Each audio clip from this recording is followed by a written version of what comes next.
At this time,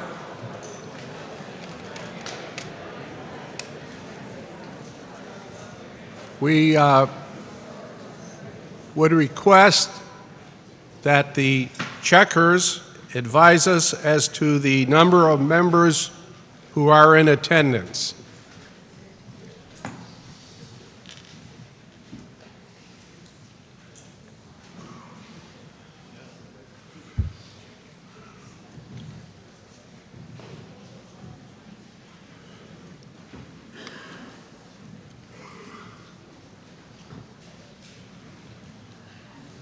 Could we have one of the youngsters with the microphones approach the registration table?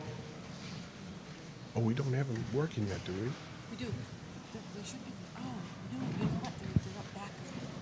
Okay. Tim's got it. Nice young man. The member from the Vernon Town Office, Mr. Johnson, is now working for us. We thank you, Mr. Johnson. Mr. Moderator, at the present time, we have 133. There are 133 members present. We need 73 for a quorum, and we do have a quorum. At this time, we're going to call upon the Reverend Rich O'Donnell, pastor of St. Michael's Roman Catholic Church, to do the invocation.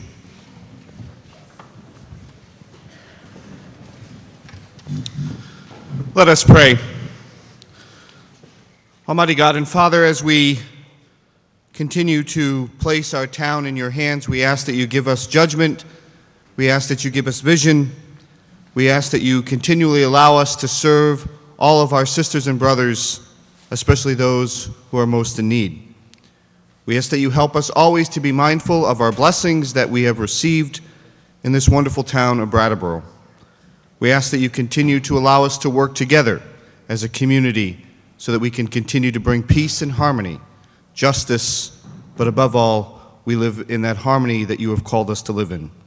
And we also remember in a very special way all of our sisters and brothers who are serving overseas in our armed forces, especially those from our own community, that you watch over them, you bless them, and protect them. And we ask this in our God.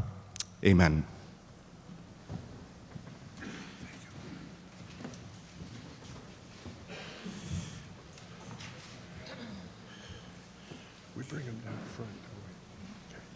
We would now request that the Boy Scout Troop 405 present the flags.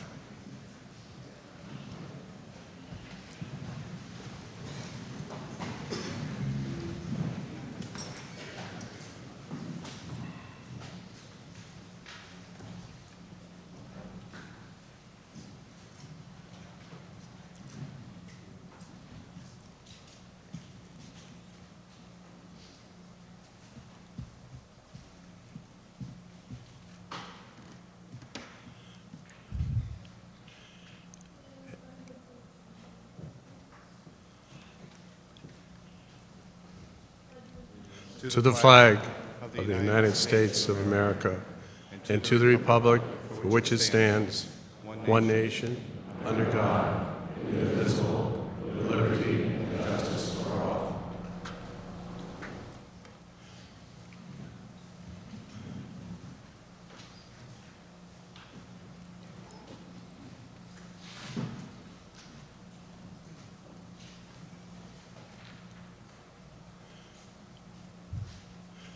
You may be seated.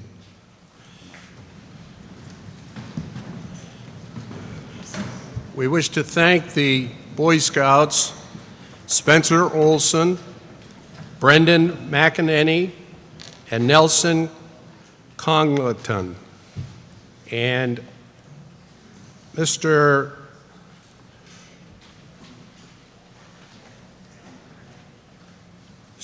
Let's see, we're going to have Mr. Olson and Mr. McElhenney, two of the scouts who are going to be our microphone assistants here today. And we thank Mr. Johnson for his assistance early on here.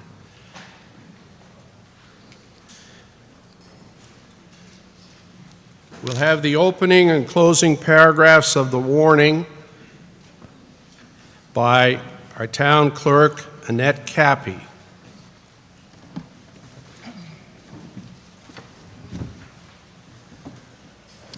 Good morning. The legal voters qualified to vote in representative town meeting are hereby notified and warned to meet in the gymnasium of the Brattleboro Senior High School on Saturday, the 20th day of March, 2010, at 8:30 a.m. to act on 24 articles. And it was signed on January 21st of 2010 by the Select Board at that time, Jesse Coram, John Allen, Martha O'Connor, Richard DeGray, and Dora Bubalis, and also by the town school directors, Margaret Atkinson, Russell Janis, Mark Truhan, Laurie Cartwright, and David Scholes.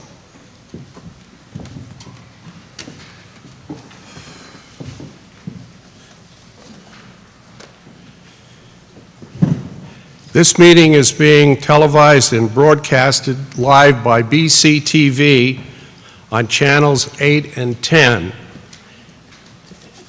And at the end of the meeting, I will announce, so that if you want, you can go home and listen and see what you did here today, the schedule for the broadcast next week.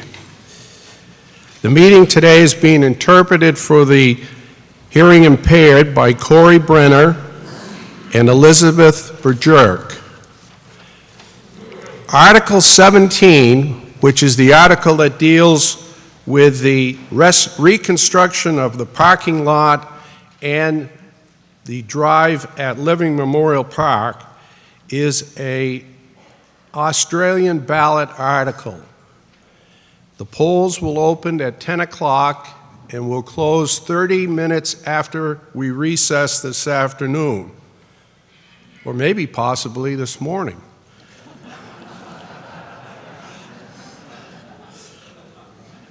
Morning refreshments are provided today by the Brattleboro Union High School Costa Rica Exchange Group, and we hope that you will patronize this project and support this worthwhile effort.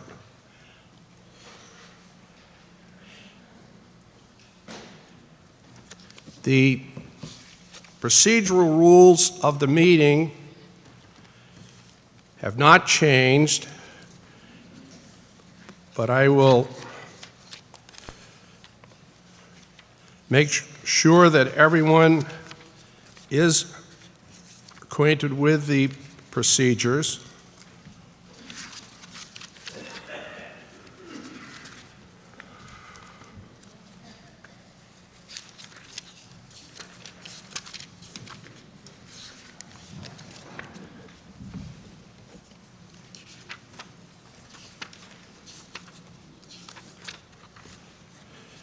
Well, to the rescue. Town Clerk. Thank you, Annette. With respect to voting, voting on all matters shall be by standing and by standing and showing your vote. If you cannot stand, by raising your hand, by division of the town meeting members, or by roll call vote of the town meeting members. A division of town meeting members shall be held in the discretion of the moderator or upon the demand of 3 or more of said members. A roll call vote shall be held on the demand of 6 or more town meeting members. Debate. No town meeting member or voter of the town shall speak more than twice on the same question without leave of the town meeting members. Town meeting members or voters of the town who have once spoken shall not again be entitled to the floor to the exclusion of another who has not spoken. A town meeting member may not call the question immediately after speaking on the issue. Committees. Special committees may be established by town meeting members. On the motion of a town meeting member, any meeting may resolve itself into a committee of the whole meeting on any pending question.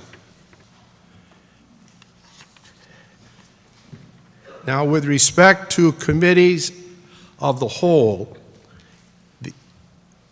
it has been recommended that we suspend the rules before we take up the budget question in order to discuss pay-as-you-throw, so that we can get a sense by having a vote on that question as to whether or not the town will or will not participate in pay-as-you-throw, and that will then give us the opportunity to know how to effectively consider the budget with the money in the budget or the money to be taken out of the budget. And we'll do that immediately before we take up the main budget article. There's been a request made, and I think probably it's a good one, that we would appreciate it if you would turn off your cell phones so that we don't have any inconvenience to a person or persons in the area of an existing cell phone.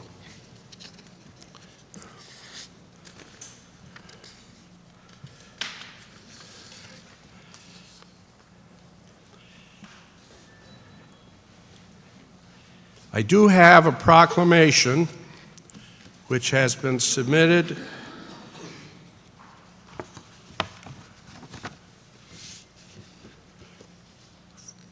for reading at this time. And it's a proclamation to recognize the fact that this town meeting representative form of government, this is the 50th meeting of our doing business in the untraditional way, as many would think. And let me read the resolution. Whereas in 1950, the population and growth to Brattleboro had caused town meeting to outgrow its space. Whereas during that time, town meeting had become unruly and chaotic. Whereas a group of forward-thinking citizens began investigating alternatives that would address the problem of space and order. Whereas those progressive citizens brought before the town the solution of representative town meeting. Whereas Brattleboro citizens discussed and debated the change to representative town meeting for over several years. And whereas on March 1, 1960, the citizens of Brattleboro took the bold step to approve the establishment of the representative form of town meeting. Whereas since that date, the citizens of Brattleboro have cast votes to effect and elect members to representative town meeting. Whereas members of the meeting meet annually to thoroughly discuss and debate town and town school issues. Whereas in recognition of Brattleboro's success, the Vermont Senate this year passed a bill allowing towns in Vermont with a population of over 5,000 to establish a representative meeting.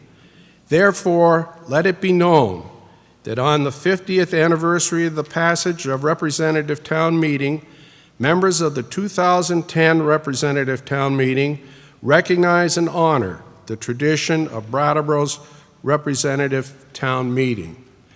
Now, to speak to the resolution, I'd like to call upon, at least to our best recollection, a person who was very instrumental when he was a state senator and the representative from Brattleboro in having this town form of government adopted by the Vermont legislature. And he's been a member of this group ever since then. And that's the Honorable Robert Gannett, State Senator from Brattleboro. Mr. Gannett.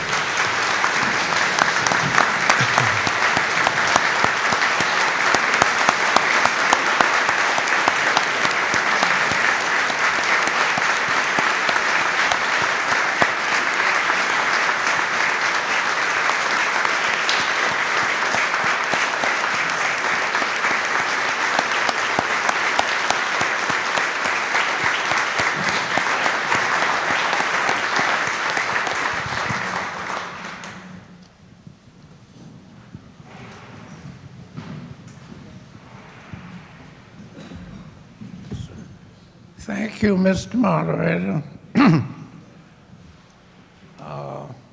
I think that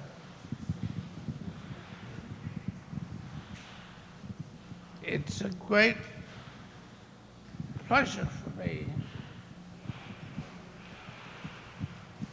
and I know how pleased the other members of that special committee, and it consisted of Hadley Shumway, the town clerk, Ralph Chapman, the town moderator, Dick Sherwin, who represented the Board of Selectmen, and we came up with this recommendation, which in my opinion has resulted in a very successful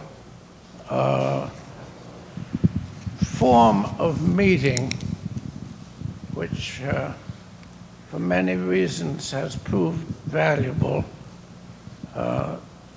to the town. And I'm glad the legislature, after 50 years, recognizes that and makes the change easier for other towns. And I hope some of them will take it up, and because I think the towns of over 5,000, it's a way to assure representation to everybody in terms of the built-in methods of appeal and the fact that we cannot pass over anything. That leaves the issue open for the whole town to reconsider.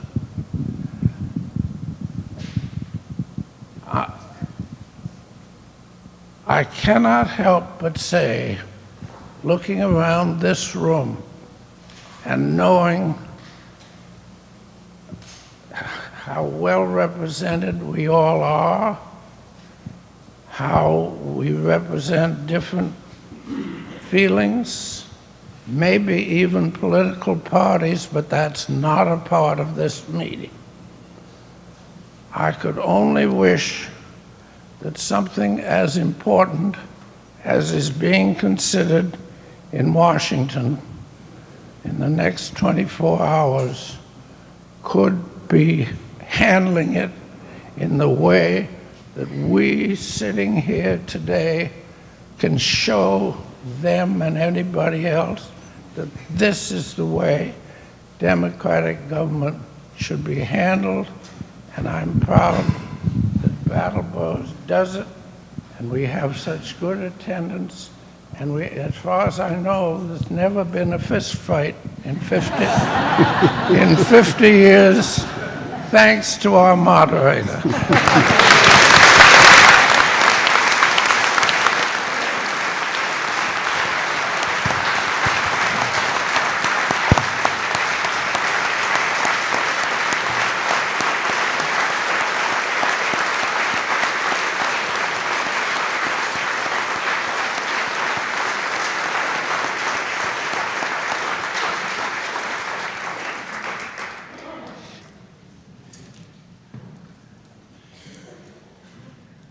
Chair recognizes Mr. DeGray.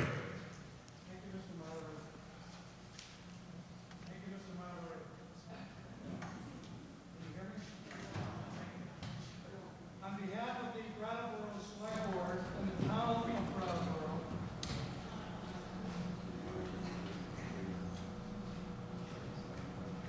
I need glasses too.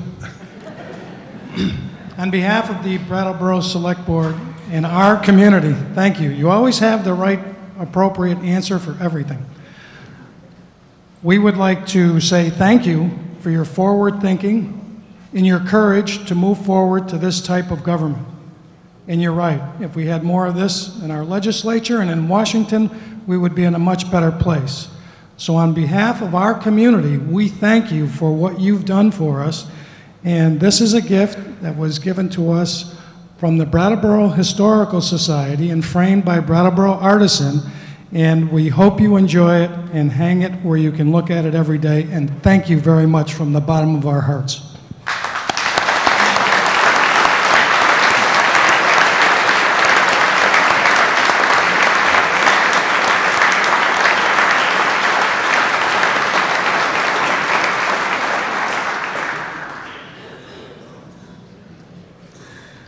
at this time, we'll take a moment of silence for 3 members of our body here who have passed away since our last meeting. Mark Bennett, Nancy Chard, and Edwin Milkey.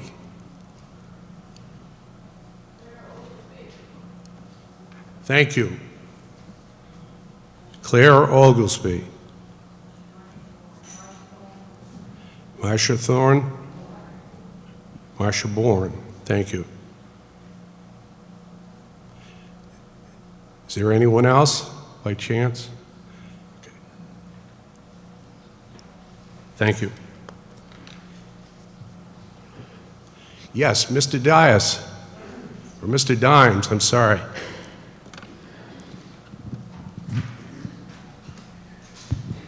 I would like to second Mr. Gannett's sentiments about the meeting. I came across in my yearly reading of the charter this quote, which is very relevant to his comments. The representative, this comes from Brattleboro Charter, Article 2, Section 3, the description of the representative town meeting. The representative town meeting is a guiding body for the town and a source of ideas, proposals, and comments.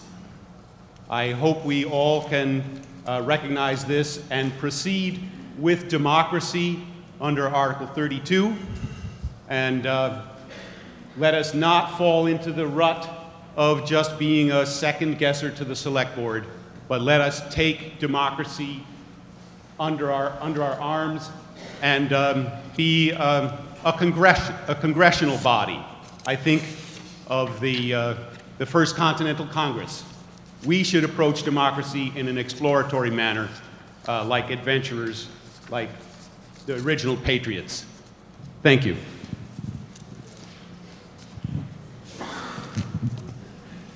Chair recognizes Mr. DeGray for a preliminary motion. Thank you, Mr. Moderator. I move that the following persons be authorized to sit in the reserve section with the Select Board and school directors. Finance Director John Leisingring, Town Attorney Robert Fisher, School Superintendent Ron Staley, and Business Administrator James Kane. Is there a second? Motion has been made and seconded that the following parties be permitted to sit in the reserve section. Finance Director John Leisering, Town Attorney Robert Fisher, School Superintendent Ron Staley, and Business Administrator James Kane. Are you ready for the question? If so, all those in favor signify by saying aye or standing. All those opposed signify by saying no. The ayes have it, and these gentlemen can come forward. Recognize Ms. Baboulas. I move that the electronic media be permitted to remain in the reserved section. Is there a second? Motion has been made and seconded that the electronic media be permitted to remain in the reserved section. All those in favor signify by saying aye. Aye. Those opposed, no. The ayes have it, and you've adopted the resolution. Recognize Mr. Corum. Mr. Moderator, I move that the rules of the meeting be suspended and Article 17 be taken up prior to Article 1 in order that discussion of those articles is completed prior to the 10 a.m. opening of the polls. Is there a second? All in favor signify by saying aye. Aye. Those opposed, no. The ayes appear to have it. The ayes do have it. And we will take up Article 17 at this time so that we can at least complete discussion on this by opening of the polls at 10 o'clock. Article 17, to see if the town will authorize the following capital improvements. Reconstruction of the parking lot and drive at Living Memorial Park at an estimated cost not to exceed $175,000. It will authorize the issuance of bonds or notes in the aggregate principal amount of $175,000 at a rate of interest not to exceed 6% per annum, and for a term not to exceed 20 years, in order to pay to that extent the cost of said public improvement. The foregoing article will be by Australian ballot as required by law. And then it sets forth in the article the actual text that I just read for your voting, either yes or no.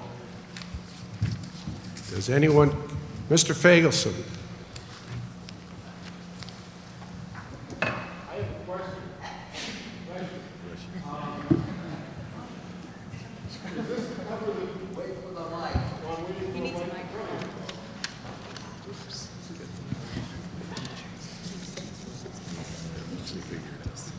Thank you. I have a question. Is this to cover the new driveway into and the roadway because of the new bridge that's going to be built?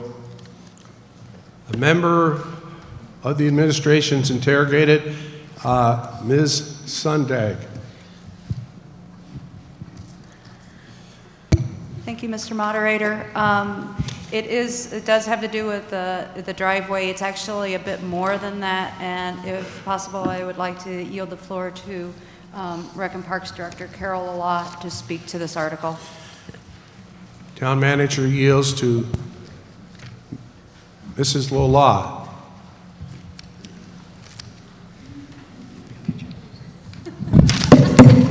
I knew this was going to be a problem.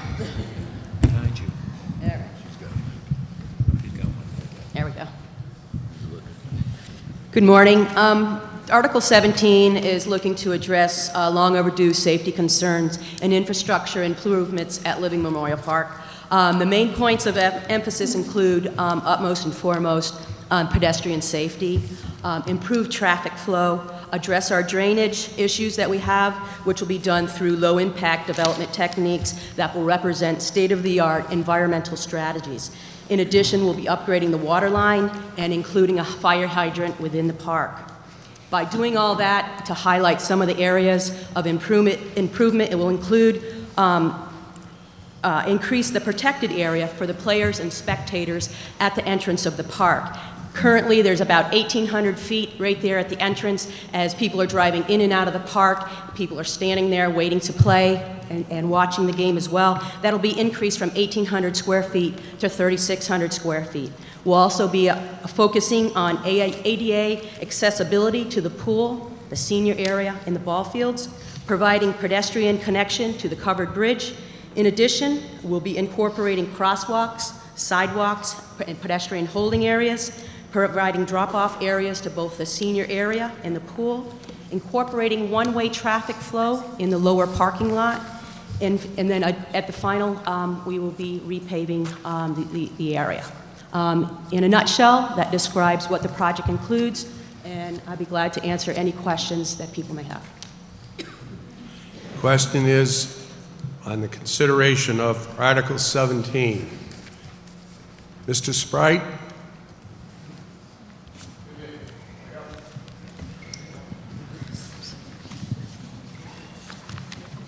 Frick Sprite, District 3. I appreciate Carol's desire to continue to improve our recreational facilities, and I've been taking advantage of that, among others, over the last year, as evidenced in the paper.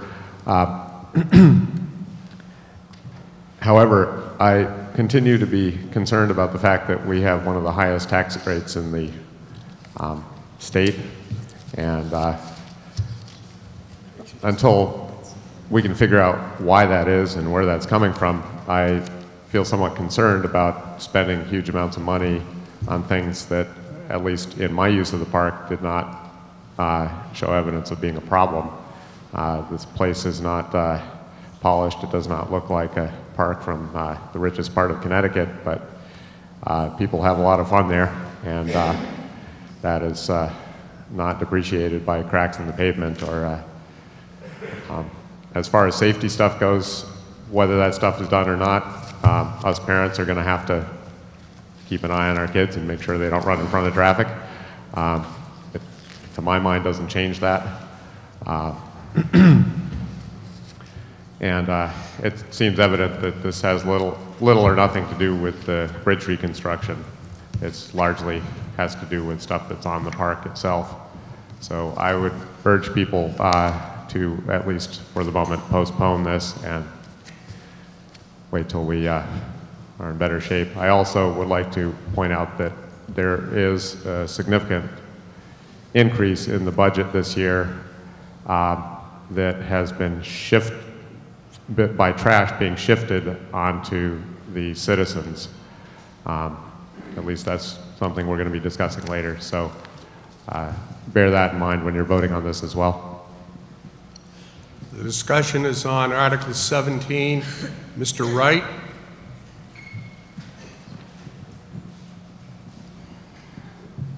Edward Wright, District 1. I take my grandchildren to Memorial Park for season passes, and all the near misses that I see, I think this traffic pattern is proposed, aside from the other things, is well worth the money that we're talking about. Question is on Article 17. I'm sorry, I can't see. Yes.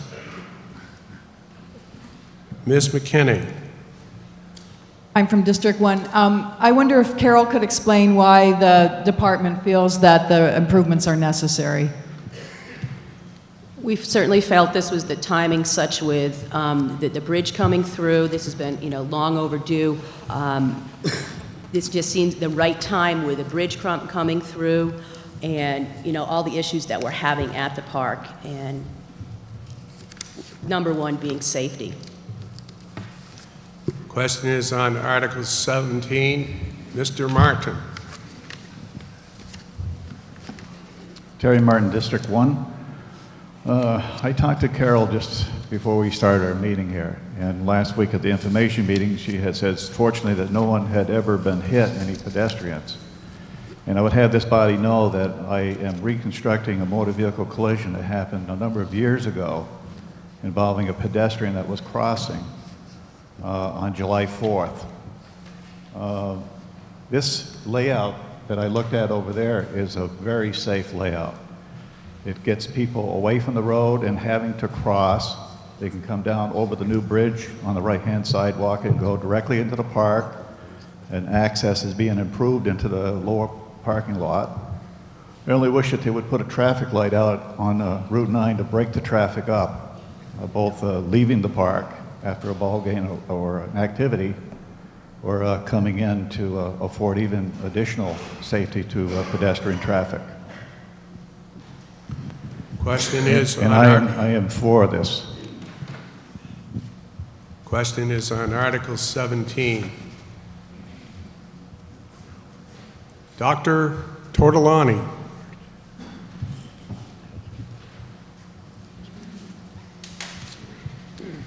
Thank you, Mr. Moderator, and thank you, Carol, for all the work you've done all the time to keep our community people active and safe. First of all, I'd like to say we all know that we have a jewel there in Living Memorial Park that was established after the Second World War and has given all the people of Brattleboro a wonderful place to recreate. As a softball player for now, this is our 37th year, I have been in a position to see hundreds of evenings over the last 36 summers of near misses, people who are in danger of getting hit. And I think the well-thought-out plan that's over there that Carol went over with me would indicate that we'll be in a lot better position to avoid further injuries. We've been very lucky so far, but I don't think there's any... I think we just have to think in terms of safety of the so many people who are over there, and this will make the situation much safer. I do agree we have to keep an eye on our small children, there's no question, but the big children, the big guys on the team are equally at risk, so I don't want any further injuries to my players either. So anyway, I would speak in favor of the improvements, and it's a safety issue completely. Thank you. Question is on Article 17. Yes, I'm sorry, sir. Walter Slawinski from District 1. I also am seeing the need and appropriateness of the safety changes. I'm wondering if consideration has been given to other ways of funding this. I have some reluctance to express support for a project, but not express a willingness to pay for it now. And I wonder if people involved with the funding questions here could describe what other considerations were undertaken as other ways that this might have been funded. Does it make sense possibly to increase user fees? Were there grants that might have been available for this type of thing? And what would the impact be if we actually incorporated it into the current tax situation? Also, if you could give a frame of reference for how much debt the town has and what the net financial impact of that, this decision will be on continued debt. A member of the administration is interrogated. Ms. Sondag. Thank you, Mr. Moderator. With regard to the alternative financing, specifically the user fees at the park were increased over the last couple of years. We've increased user fees. We looked at user fees this year and decided that it did not make sense, that we were really where we should be with regard to user fees. And so that you'll notice that we don't have an increase in any of our user fees with regard to the park or other projects or programs that are operated by our rec and parks. That's part of we do try to keep fees such that programs remain accessible to everyone. With that, there are user fees that are paid in. And we have actually been utilizing those fees for other larger capital projects. When you look at the rink, their user fees are supporting the replacement of the chiller barrel. User fees and donations are replacing the dasher boards at the rink. We have a large capital project at the proposed park on Route 30 that that's going before Act 250, State Act 250, in just a few months. The majority of another $200,000 is going to be from donations and user fees to fund the development of that park area. So I think when we look at an infrastructure improvement such as this, with the paving and the pedestrian safety, those types of things, I think this is an appropriate time for us to bond for that amount. One of the things that you'll hear later as we talk about our budget is this is the only item that we're bonding this year. Everything else in our capital plan is being paid for with cash. So I think we've tried to be very reasonable with how we're funding various improvements. I do agree that we have that we're struggling with trying to balance and keep taxes, prevent taxes from going up, but at the same time we have a requirement, I believe, to not let our infrastructure go to pieces while we're doing that, because it will just cost us more. With regard to our total debt for the town, you'll find that in your book on page 97, actually page 96 and 97. That is part of the annual financial audit, and we are in the process of what we do try to do each year is look at what our debt is, look at it over the next several years, so that we are not kind of jumping up and down with some of our debt. That will happen as you do large projects, if you have a larger project that comes, but we are trying to keep debt service, that you incur new debt as you also are paying off old debt. We haven't perfected that yet, but that is our goal. Question is on Article 17. Ms. Lalott. I would like to just make a comment, and I'll follow up on Dr. Tortolani's comment. Living Memorial Park is one of our gems in the community, and just to give you an idea as you're trying to make your decisions regarding this article, on a given day in the summer, we have over 600 cars that come in and out of that park, whether it's to play softball, whether it's to use the swimming pool, use the playground, go up and use the Kiwanis shelter. That's a very highly used facility all year round, but high traffic flow in the summer months. And I just want you to think about those things as you're thinking safety and hopefully in voting in favor of Article 17. Questions on Article 17? Mr. Barber. Thank you, Mr. Moderator. Orion Barber, District 1. Small question. It isn't quite clear to me, and maybe it's on a piece of paper that I don't yet have. I gather that the effect on our debt service isn't going to hit in 2011. So when is it going to hit, and what will the hit be from this project? Member of the administration is interrogated.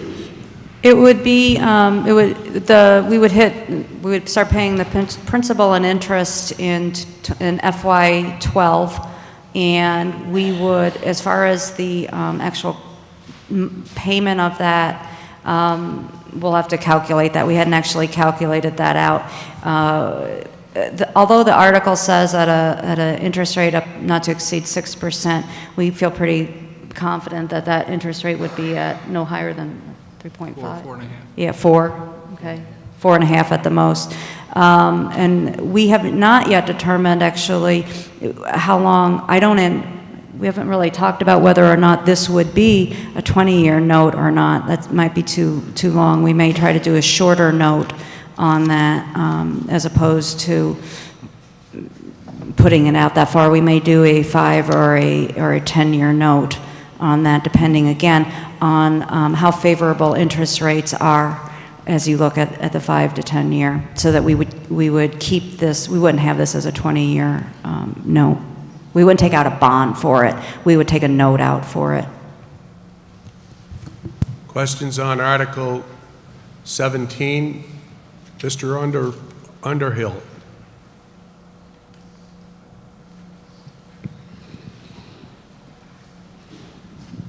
Ben Underhill, District 2. On a 20-year note, it would be about under $9,000 for principal, probably it'd start under about $6,000 for interest. So the first year might be about $15,000 worth of debt. Carol's been very successful throughout the years of having people pay for a lot of the things that are going on through the rec programs. It's easy to get the Hockey Association to pay money for a new chiller, otherwise they can't skate. Get the softball players to help contribute to fixing the fields, but it's hard to get people to pay for roadways.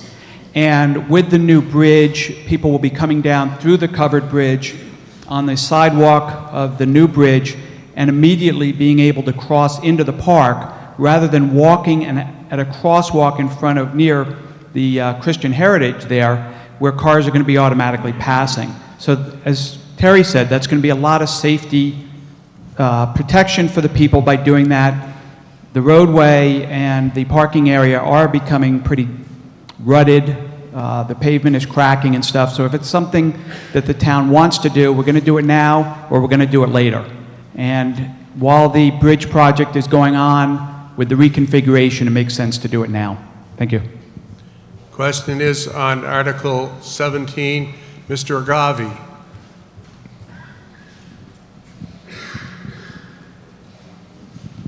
Spoon Agave, District 3.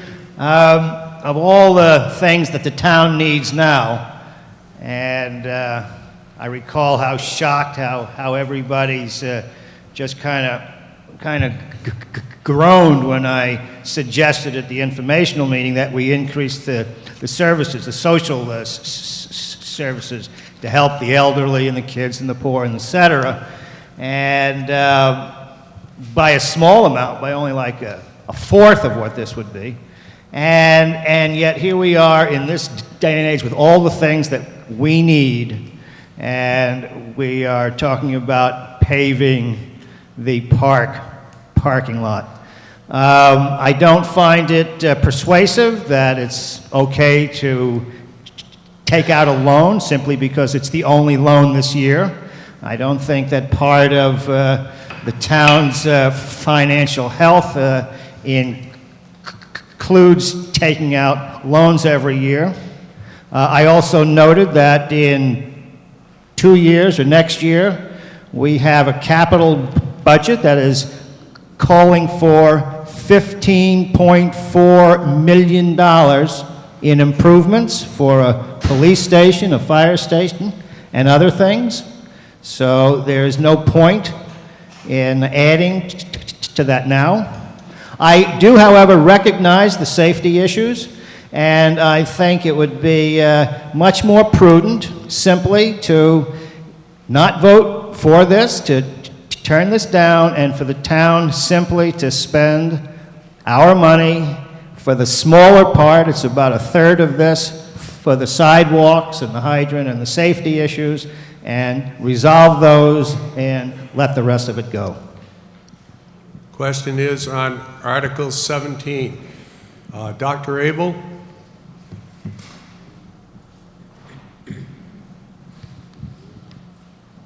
Peter Abel, District 1. It strikes me that the proposed refinements to the parking lot at the park, while obviously geared to safety, are also intimately tied to the increased use of cars. It seems to be driven by the need to get more cars and people safely into the park. When I was a kid, if there were a park like this, we would walk or ride our bikes to it. And why do we have to make the parking lot and so forth safer and larger to accommodate more cars? Why don't people use their bodies to get to the park? Thank you. Question is on Article 17. Are there any further? Yes. Ms. Sundag? I was waiting for somebody to say that because we've been talking about vehicular traffic, and what I'd like to say is that many of the cars and the numbers with regard to cars are from those as Dr. Tartolani referred to, those big kids that are coming for ball. They're not the people, the kids who are coming for the pool during the day. There are, and I can tell you, if I had a little more time, I would have looked it up. The increase in on the Beeline bus in the summer of kids who ride the bus and then walk to the park. The kids who walk down that, which is really a lovely sidewalk from Maple down and walk into the park. The issue is that we can't really stop people from driving to the park if they're going to play ball, that type of thing, but we can make it safer for those kids. You know, it's the kids who are walking, it's the adults who are driving. And so I think that's what, and I apologize if we made it sound like this was really mainly just for vehicular safety. It's really for pedestrian safety. Question is on Article 17. Mr. Gudemont?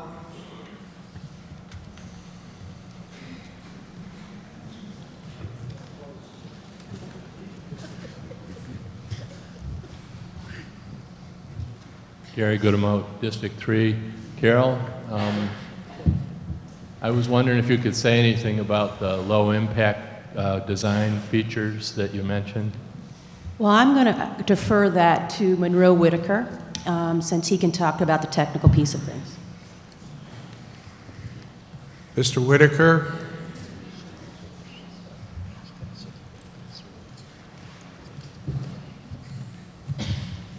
Specifically, the low-impact development or strategies that are being employed here. We'll be dealing with most of the drainage issues both the treatment and the storage of the stormwater runoff on the surface. We'll be using grass-lined swales, we'll be using bioretention areas, and we intend to use porous pavement in certain areas, specifically under the reconstruction or repaving of the parking lot area. We may use that partially under the reconstruction of the roadway as well, but one of the problems there is that we do have a water table towards the upper end of the roadway, so we're not quite sure at what point we can employ porous pavement towards the lower part. So the techniques that are being employed here primarily are bioretention swales and the porous pavement. Question is on Article 17. Mr. Davis?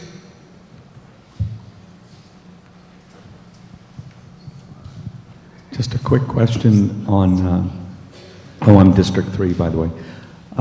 Carol, is this going to change any way that right now when kids come out of the pool, they're basically walking out into the road except for those little red barriers? Is that going to create a sidewalk? Is that going to, because one of the fundamental issues is that cars going to the upper park have to drive right through a roadway that's shared by pedestrians. Is this addressing that at all? Thanks. Yes, that is definitely addressing that, and that's a real good point. You do walk out of the swimming pool right into the road, and that's why over the years, we've got those orange jersey barriers that we've put up to create, so that we're not, as mom is holding on to the 2-year-old's hand, the 5-year-old is running out the front door. What we would have is a sidewalk. We would be narrowing the road through there and incorporating a sidewalk. And I would like to follow up, if I may, on Mr. Abel's comment on really just trying to address the whole pedestrian and traffic flow that all goes through the parking lot. So we're really trying to, if one way is redirecting the pedestrian traffic by using these sidewalks, crosswalks, pedestrian islands, just to improve the whole safety, because we do have a large number of pedestrians, as Barb pointed out, that come down Western Avenue, come down from Maple Street to use the park, but we also have those, the big kids that come in the cars as well. Question is on Article 17. Ms. Manning?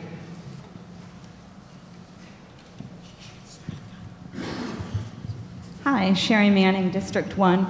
I'd also like to draw people's attention to page 40 on the Recreation and Parks Department report that I was kind of intrigued when I was reading the increases in numbers of people using the park in different programs in the last couple of years. We don't have 2010, of course, but even on page 41, it was showing that the Super Bike Day went from 150 to 200. The Easter egg hunt went from 150 to 200. The day camp, which is, I know, very, very big in the summer, went from 360 to 575. And I know that has a lot of parents dropping kids off as well. And I realize that the liability issue is very big, and even though it's hard to justify borrowing money and spending money in this day and age, we have to think about the liability, what happens if someone does get hurt, and what it costs the towns and the taxpayers in terms of the lawsuits. Question is on Article 17. Mr. Phelan? In the back.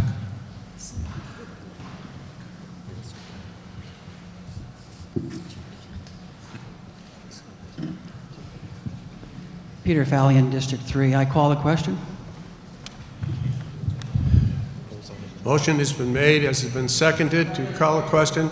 Motion has been made and seconded to call a question, which means debate would cease.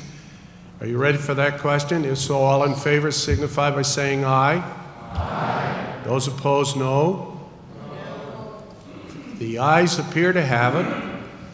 The ayes do have it, and debate ceases.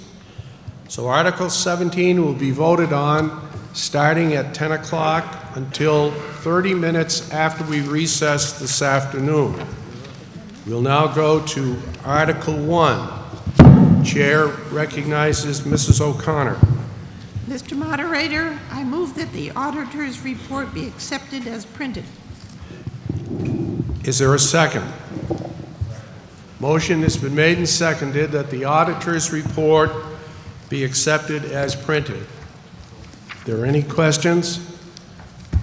All in favor signify, and I think we've got to do it the way we're supposed to, by standing or raising your hand if you cannot stand.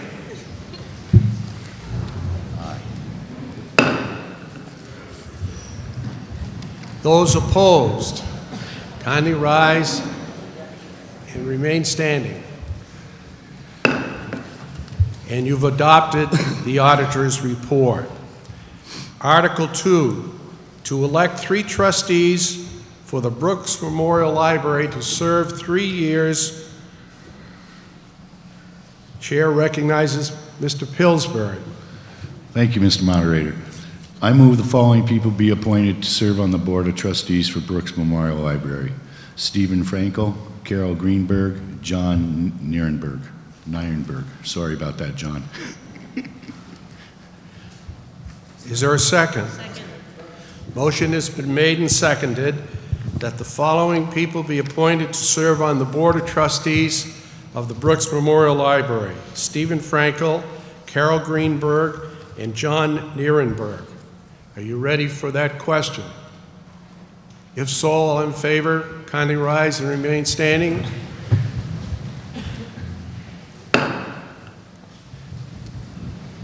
Those opposed, kindly rise and remain standing, and you've adopted the resolution.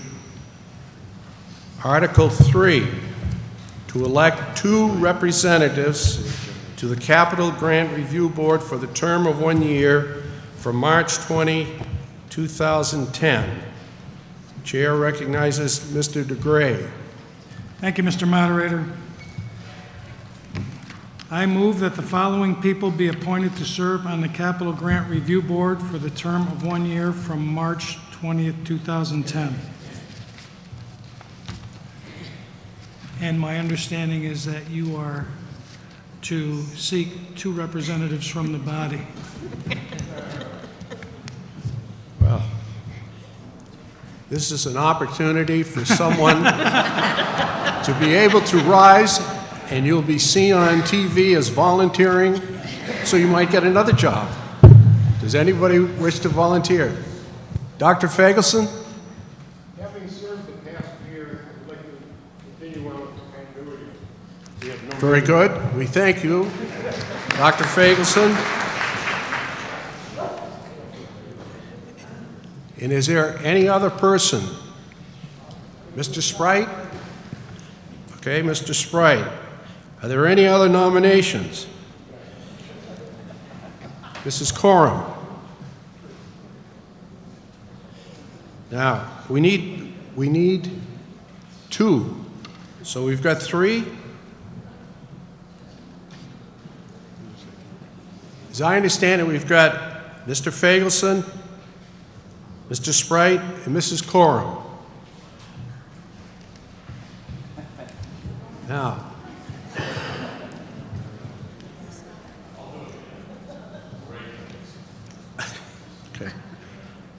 okay, and Mr. McCarty.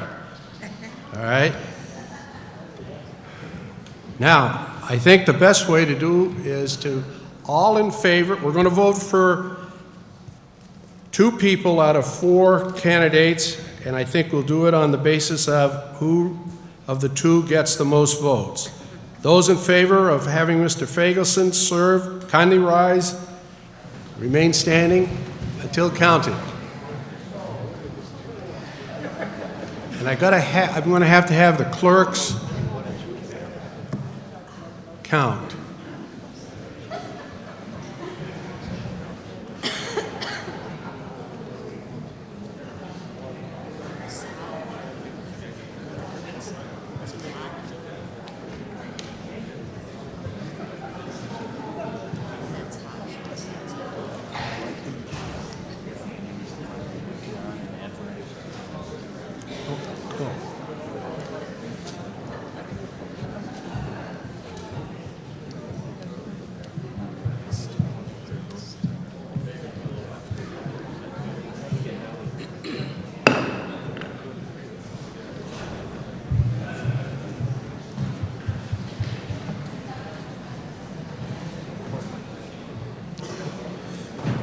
question's been raised, parliamentary, are you supposed to vote once or twice? Since we're voting for 2 people, you can vote twice. Now, no one's going to know if you should vote the 3rd time, but I just want anybody, as a matter of conscience, know you got 2 votes. All those in favor of Mr. Sprite, kindly rise and remain standing until counted.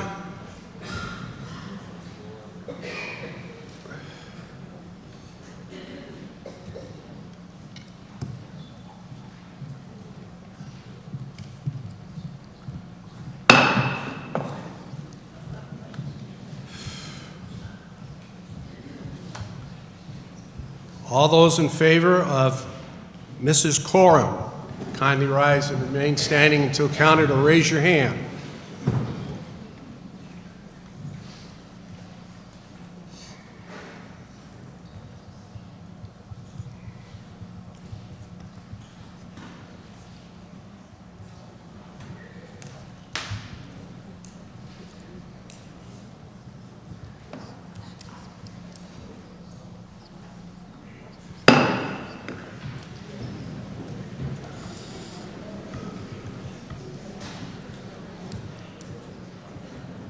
And those who wish to vote for Mr. McCarty, kindly rise and remain standing or raise your hand until counted.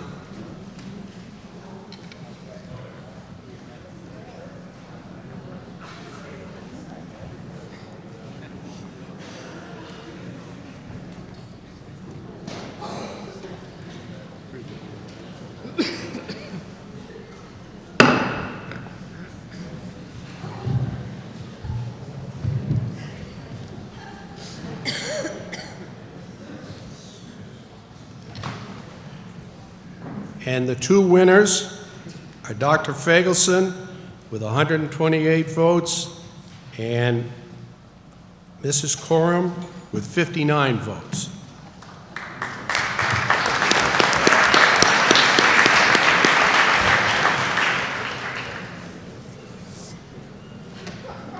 Article 4, Chair recognizes, to see if the town and town school district will authorize its select board and school directors to employ a certified public accountant or public accountants.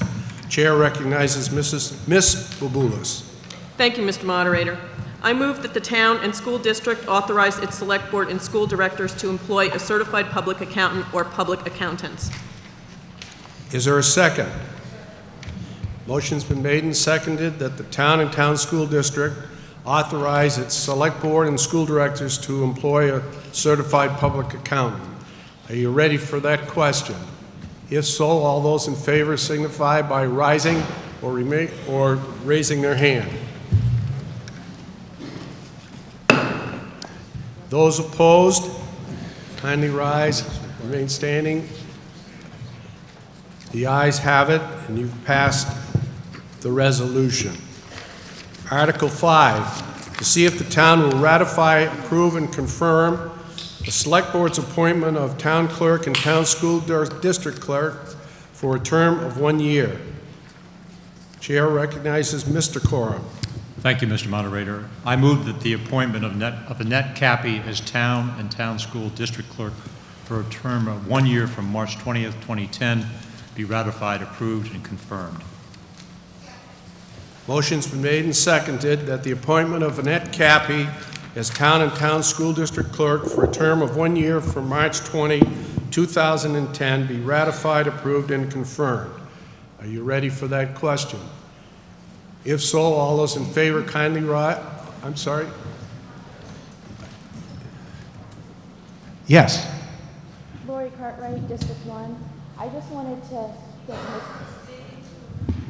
to take this opportunity to thank Ms. Cappy for her professionalism and dedication, and it is my pleasure to support her appointment or nomination. Fine. Thank you.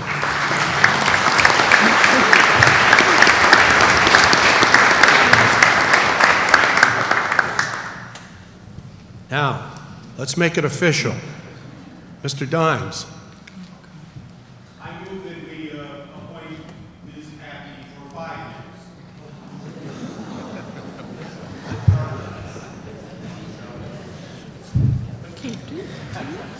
I think the sentiment of the organization, or this meeting rather, is there, Mr. Dimes, but our charter says we should do this annually. I think it gives us an opportunity to, every year, say thanks to Mrs. Cappy.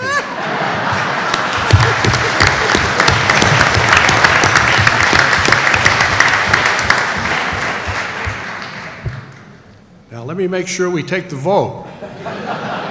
All in favor, kindly rise or raise your hand.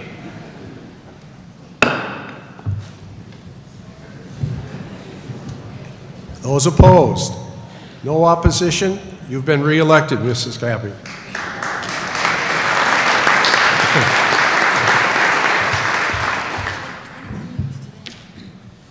She tells me that this is her 21st anniversary as being town clerk today.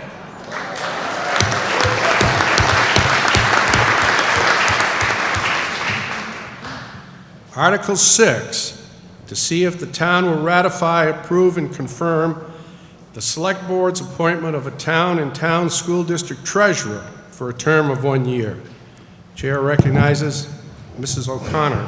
Mr. Moderator, I move the appointment of Emily Thomas as town and town school district treasurer for a term of 1 year from March 20th, 2010, be ratified and approved and confirmed, and if seconded, I would like to speak to the motion. Motion's been made and seconded that we approve the appointment of Emily Thomas as town and town school district treasurer for a term of 1 year from March 20, 2010, and that it be ratified, approved, and confirmed. Mrs. O'Connor. Mr. Moderator, I think we have had a true gem here in Emily as our town treasurer. This will be Emmy's last town meeting as she's moving to Colorado. She's been with the town for 30 years, so I would ask the body to thank her profusely for the hard work that she has done for all of us.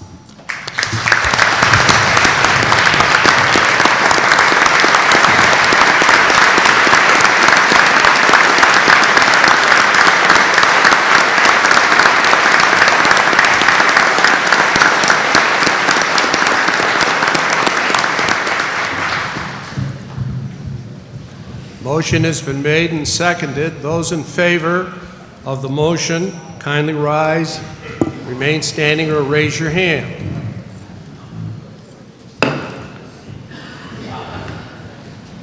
Those opposed?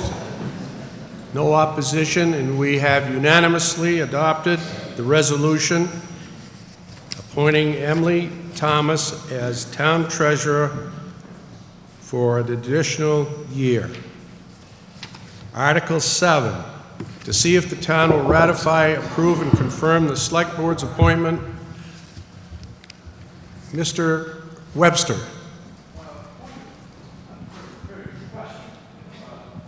If the Select Board could indicate, now Emmy's leaving, as we all know, and it's too bad, and we're happy for her. What are the plans of the Select Board in terms of how, or Mr. Fisher, maybe I should ask you, what is the procedure for replacing Emmy in mid-year? And I may have a question about that afterwards.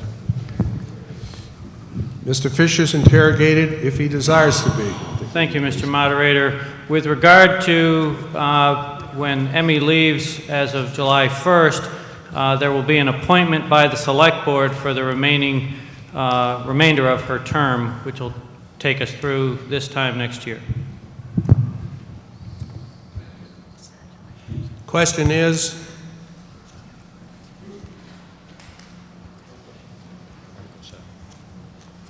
I guess I haven't announced articles. Article 7, to see if the town will ratify, approve, and confirm the Select Board's appointment of a town attorney for a term of 1 year. Chair recognizes Mr. Pillsbury. Thank you, Mr. Moderator. I move the appointment of the firm of Fisher & Fisher as town attorney for the term of 1 year from March 20th, 2010 be ratified, approved, and confirmed. Is there a second? Motion's been made that the appointment of the firm Fisher & Fisher as town attorney for a term of 1 year from March 20, 2010 be ratified, approved, and confirmed. Are you ready for that question? If so, all those in favor, kindly rise or raise your hand. Those opposed, kindly rise. And it's unanimous. You've adopted the resolution. Article 8, to see what salaries the town will pay its officers for the year 2010-2011. Chair recognizes Ms. Baboulas. Thank you, Mr. Moderator. I move that the salaries of the Select Board be set at $2,000 each, and that the salary of the chairperson be set at $3,000, and that the Select Board be authorized to fix the salaries of all other town officers for the 2010-2011 fiscal year. Is there a second? Motion has been made and seconded that the town set the salaries of the Select Board to be $2,000 each, that the salary of the chairperson be $3,000, and that the Select Board be authorized to fix the salaries of all other town officers for the year 2010-2011. Are you ready for that question? If so, all in favor signify by rising or raising your hand. Those opposed, by rising or raising your hand. And the ayes have it, and you've adopted Article 8.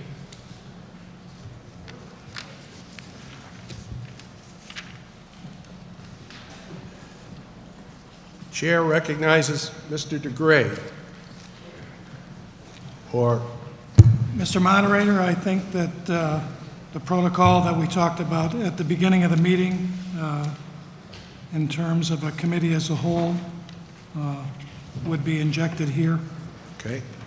Mr. DeGray moves that the rules be suspended, so at this time, this body would go into a committee of the whole in order and for the purpose of discussing the issue of pay as you throw, with the understanding that it will be a discussion fully.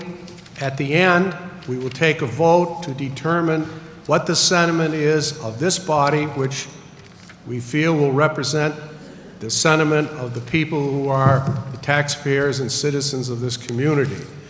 Now, in order to do this, we need a 2/3 vote.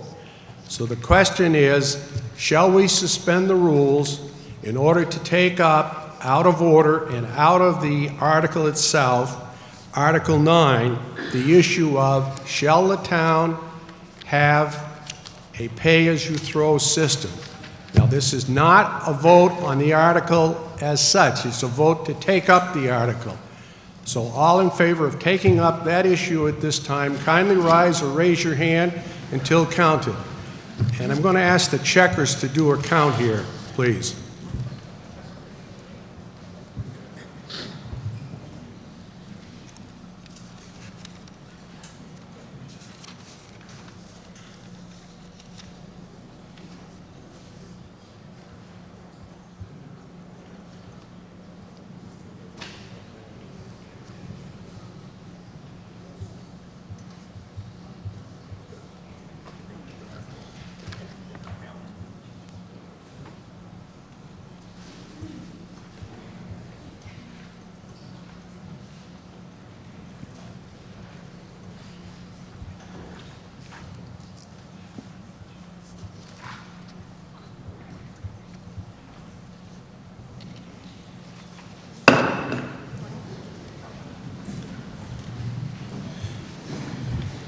Those opposed, kindly rise.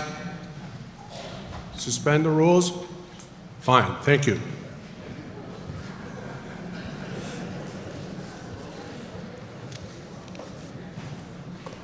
The result of your vote is yes, 133, no, 1, which makes it easy because I'm not very good at doing whatever I would do, long division or something.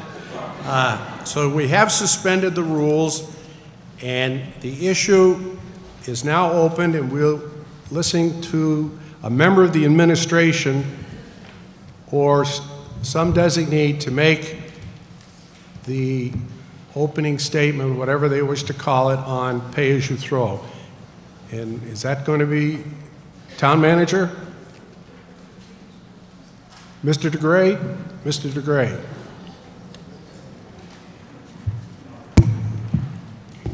Mr. Coram. Thank you. Jesse Coram, District 3. It's a little different this year than last year in terms of the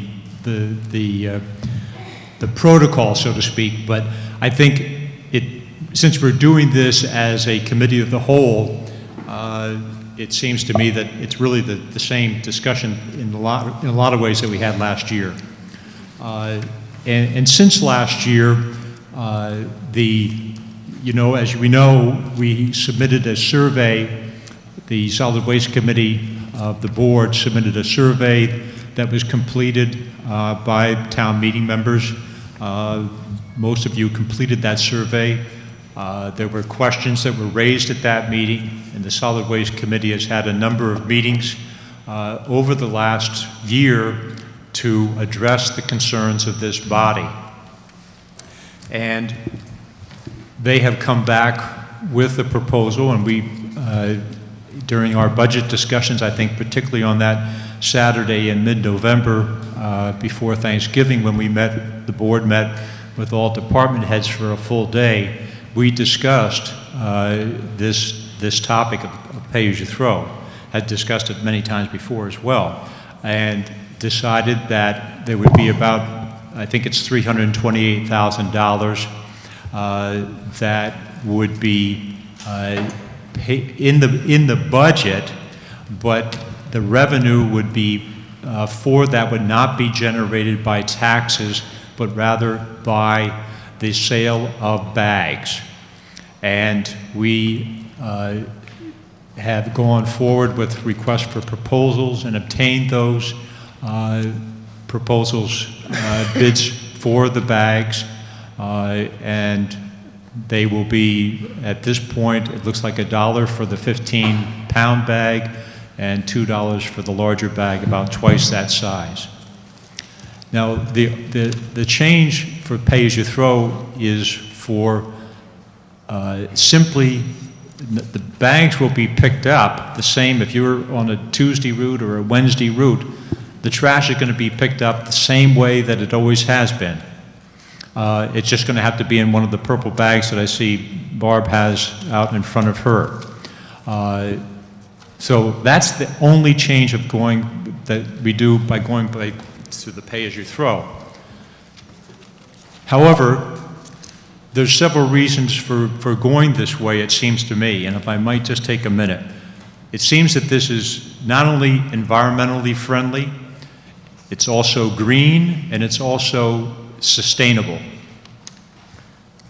It's all three of these. It encourages rather than discourages recycling, which is unlike our present system. It encourages us to reduce our trash. All of it is presently trucked north here in Vermont up to, I believe it's the landfill up in Moortown. Our landfill is full. It can take no more trash and hasn't for many years.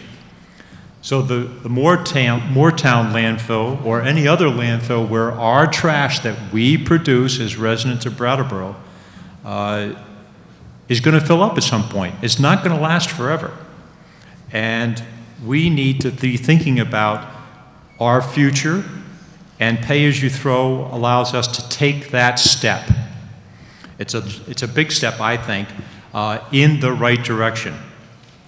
Business as usual is not sustainable, is not environmentally friendly. Like electricity, phone, water, heating oil, should not our disposables be something that each of us pays the amount that we use? It is simply taking personal responsibility. Each of us has the ability to independently control the cost of how much trash we throw away, just like we do in how much electricity we use, how often we turn on lights, how long we leave them on, how warm we keep our homes. All those kinds of things, we can do the same with pay-as-you-throw. We cannot do that now, and I don't think it's sustainable if we continue business as usual. Thank you. Question is on the issue of pay-as-you-throw. Mr. Beatty?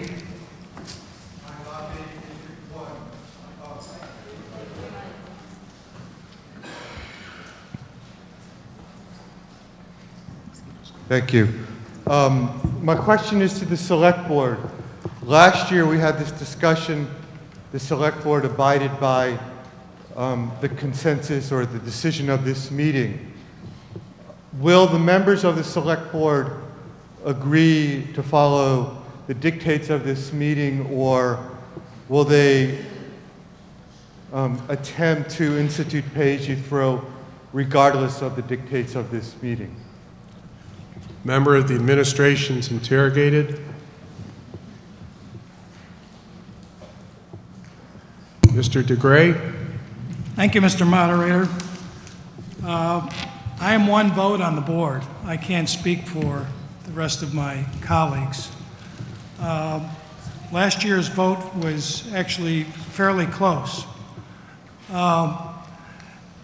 are votes taken all the time on the Select Board and our legislature and the federal government that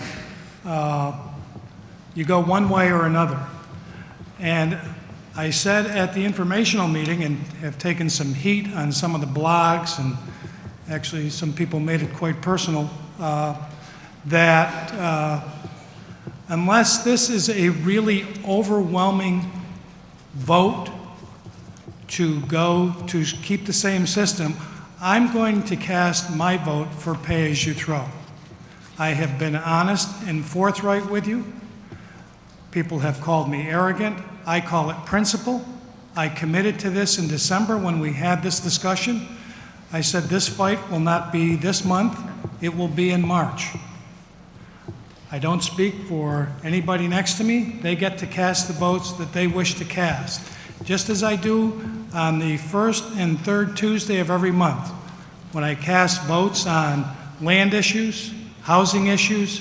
There are some of you that agree with them and some of you who don't agree with them that have financial impacts to the community as a whole.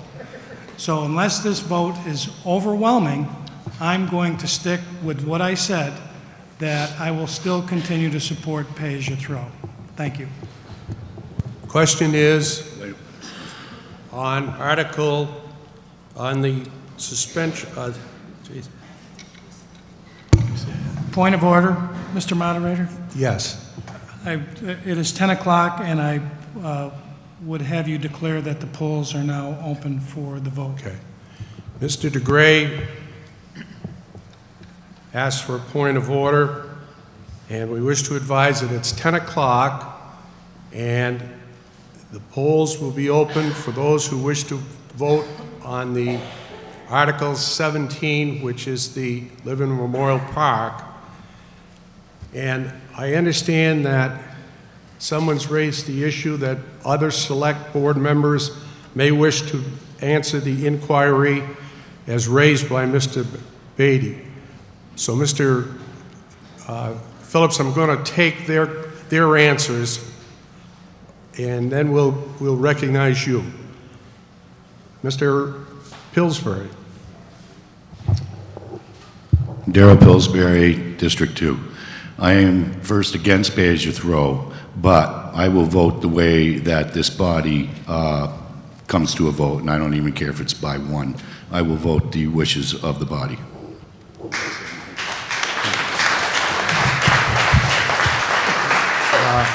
Ms. Boboulas. I, too, will abide by the wishes of this body, although I'm absolutely committed to putting this out to a town-wide vote.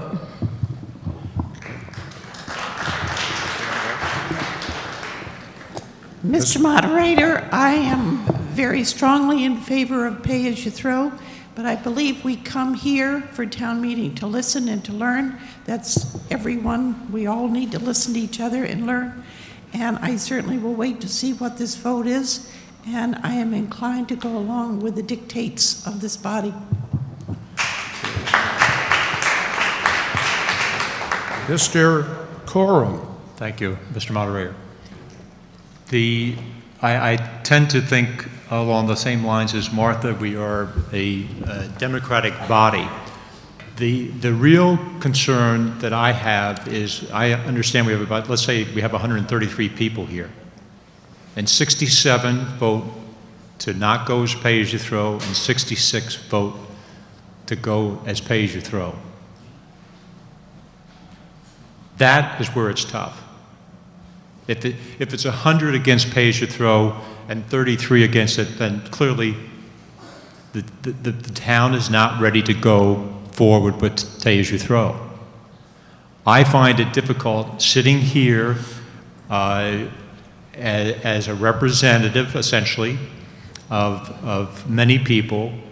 I've talked to a lot of people about this subject, but I think the real rub comes if it's 60, that close, 67 to 66, what do? I haven't made up my mind on that. I've given it a lot of thought. I've woken up at night, the last 3 or 4 nights, thinking about this, and I have not seriously, folks, made up my mind what I will do when it comes to that. I want to hear what you folks have to say. But I think, as I just made my comments, I don't want to say those again, I just can't believe that this isn't the thing that we need to go, this is where we need to go forward. If we're looking back 20 years from now, we'll say we should have done it 40 years ago. Thank you. Question is on pay-as-you-throw. Mr. Phillips.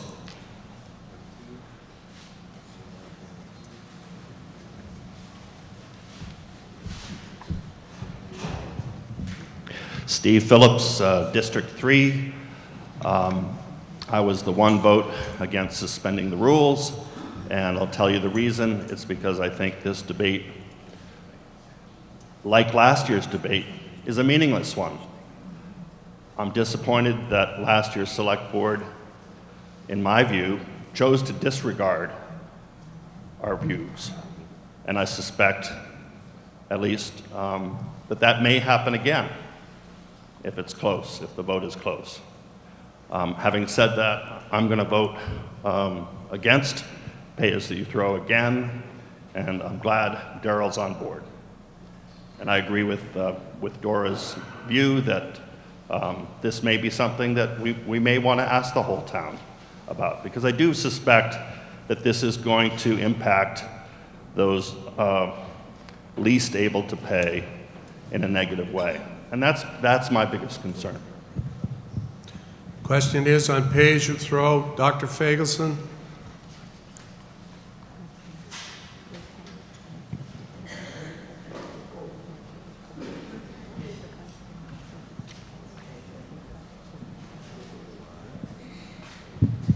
Thank you. Bob Fagelson, District 1. I want to thank Mr. Beatty for taking my main question away from me. But I'm somewhat glad to hear some of the answers. There's some concerns that I would like to address. We've heard today and saw in a letter to the editor that the vote last year was close.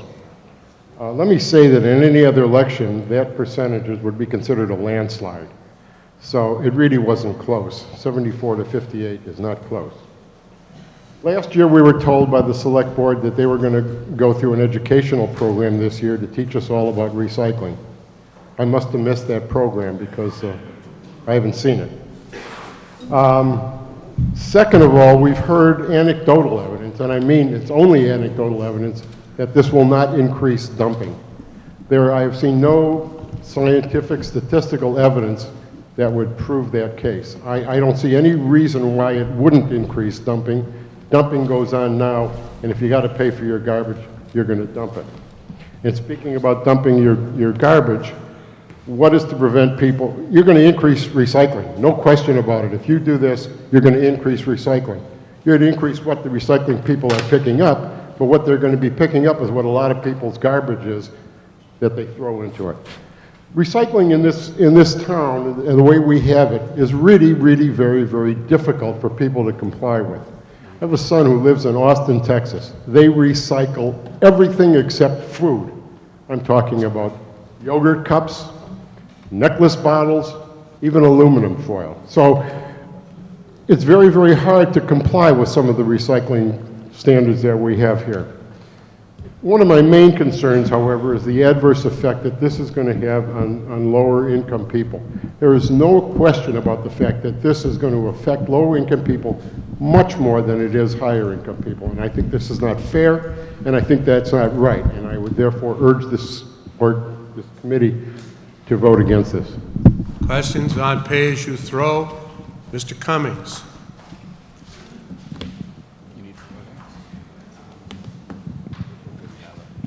Chuck Cummings, District 1. I am opposed to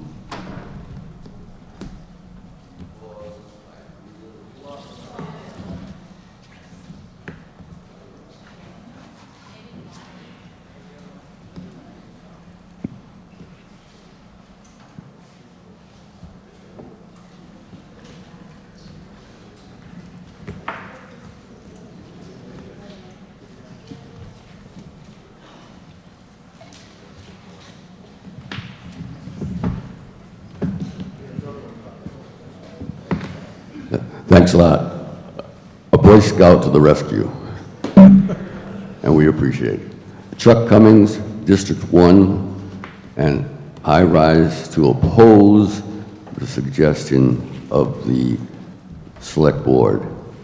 And I do so, as I have in the past when I've appeared before them, because I think it is unfair for the elderly and the incapacitated to be forced to do what they will be forced to do or asked to do, and if they're not able to do it, then it's going to accumulate and be a burden to us all. Maybe there is a solution, maybe something has been provided that I'm not aware of that will take care of those elderly and needy who are unable to comply with the rules. While the chairman refers to many needs of ours, like electricity and heat and the like, I point out to him and to all of us that those are services that the elderly and the incapacitated do not have to actively participate in other than to pay for. This service, I don't think the town is going to send around people to pick up the bags of those who don't have the capability of taking them out. The idea is a good idea as far as recycling is concerned, but I don't believe that we should adopt it, and I will vote against it. Question is, shall we adopt pay-as-you-throw? Mr. Sprite?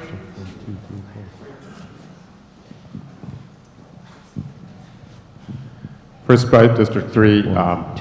As many of you know, I've been a proponent of pay-as-you-throw for a long time. I've also been attending a lot of the Solid Waste Committee meetings and some of the Select Board meetings on the subject. There are a few misconceptions about pay-as-you-throw and also about this current proposal that I'd like to straighten out. First of all, in response to this last concern, I believe the elderly infirmed already get their garbage out somehow and buy garbage bags to do that. I am impressed at the low prices of the garbage bags. I'm probably going to be spending no more than $12 a year to put my garbage out, which I'm pleased to see. So I don't see this as a great burden. I don't see where that's coming from. The other thing about the poorest of our citizens have already been cut out of the process by the Select Board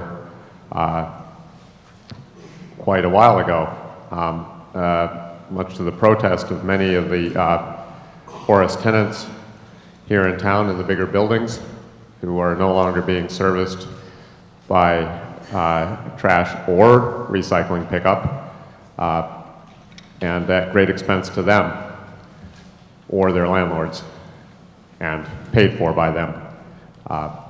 So I would like to see if we could get a sense of the body on two fronts at the end.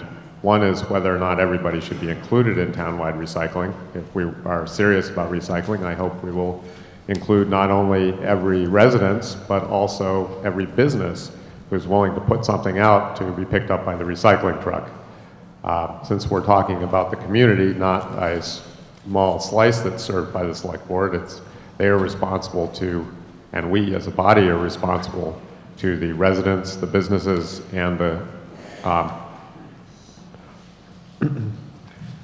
anyway, everybody who uses this town.